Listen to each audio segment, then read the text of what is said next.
Hey everybody, welcome back to Bobo for Gaming and my guides for Conquest Season 13 to 15. Today we're going to be talking about Sector 4. The sector feats for Sector 4 are to win 14 fights with a full Sith team, to gain stealth 40 times, to attempt to inflict ability block 60 times, and to kill 50 units with clone troopers. So there's nothing particularly difficult here, and there's quite a lot of these feats that you can double dip on. But we're going to talk into how we're going to do that with a number of different teams.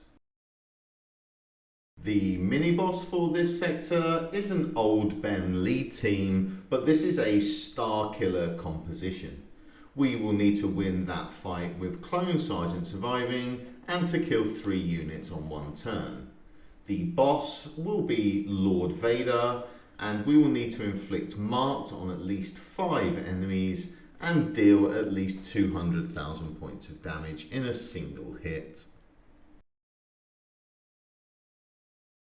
So with the 14 wins with a full Sith team, we can also do the attempt ability block 60 times and gain stealth 40 times by looking at these two compositions here. A Lord Vader team with Darth Vader. The other 3 units are basically irrelevant, and I know that Lord Vader isn't the best Sith leader, but I think it's going to work fine for just Lord Vader and Darth Vader together here. Darth Vader, when he goes into his Merciless Massacre, he can just hit 5 units with his basic, and then with his extra turn coming out of Massacre, hit another person with his basic, and that's 6 ability blocks right off the bat. If the team can then stall to Lord Vader's ultimate, Lord Vader can go into his ultimate, use his AoE, and that would be another 5 ability blocks. So this team can rack up the ability blocks very, very quickly. Then we have a team for gaining stealth. If you look at Darth Maul and how he gives stealth to all Sith at the start of the fight, as well as Darth Talon gaining stealth at the start of the fight, we have 6 stealths instantly, plus that percentage chance of gaining stealth every time one of your units is attacked. Additionally, we have either a guaranteed or a percentage chance to inflict ability block on Bastila Shan, Darth Talon, and Count Dooku's basics. So this team can also knock off that ability block feat very, very quickly. And then we have Sith Eternal Emperor here, just as a toon that's going to guarantee you're going to be able to get through the node, as he'll be able to buzz people into oblivion. When looking at how we're going to kill 50 units with clones, there's a few compositions we can look at, and I haven't listed them all here. But some easy ones would revolve around using Jedi Master Kenobi and then 4 of the 2 different clone teams. So we have the 501st clones with Rex, Arc, Echo, and 5s. You use Jedi Master Kenobi, call assist on them, and you just hope that Kenobi isn't going to snipe any kills. The other version would be Jedi Master Kenobi with the Core 4 Bad Batch. This, I feel, is going to be much more likely to not have Kenobi kill steal from you, as they actually deal a lot more damage as characters than the base 501st clones.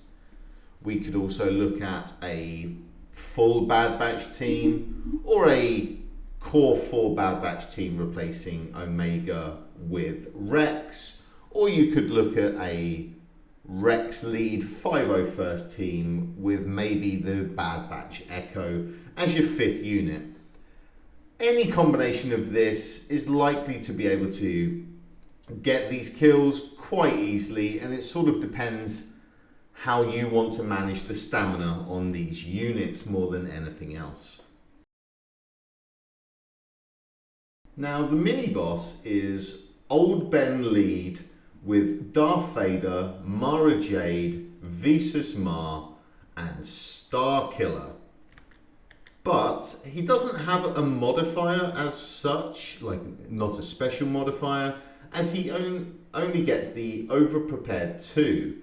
That means that these units have been preparing for battle, and they increase their max health, max protection, offense, and speed by 40%. So we need to win this fight with Clone Sergeant surviving. I'm going to be looking at using a Jedi Master Kenobi lead with Hunter, Tech, and Wrecker, and then Clone Sergeant.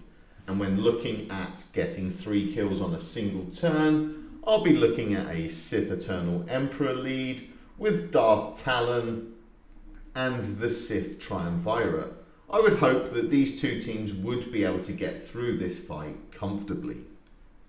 The other alternative for the Clone Sergeant surviving could be a Jedi Master Luke lead with Wat Tambor, Clone Sergeant, and then 2 powerful Jedi, maybe a Jedi Knight Luke, as well as a Hoda, could even be a Jedi Knight Luke lead. I'll be looking at that once I really get to grips with how the stamina on all of my units is looking as to what I'm actually going to try here.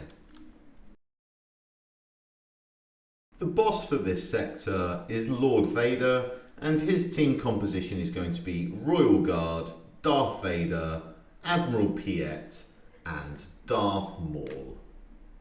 The modifier is When the Mighty Fall. The allied leader, so that's Lord Vader, gains taunt until the end of the encounter, which can't be copied, dispelled, or prevented. Damage allies deal is increased by 200%, which can be pretty terrifying with Darth Vader's cull and Darth Maul's ramping. Damage they receive is decreased by 75%, and they lose 50% turn meter when they're damaged. These effects are removed when the allied leader is defeated. So this feels like they want you to go with a team that can focus down the Lord Vader before the rest of the team can really get to killing you. So you're going to want some high single fire damage, but also some ways to control the turn meter and just control the rest of the units while you're fighting them. So how I'm looking at approaching this one is that to inflict marked on at least 5 enemies, and I would like to note this could be a cumulative feat.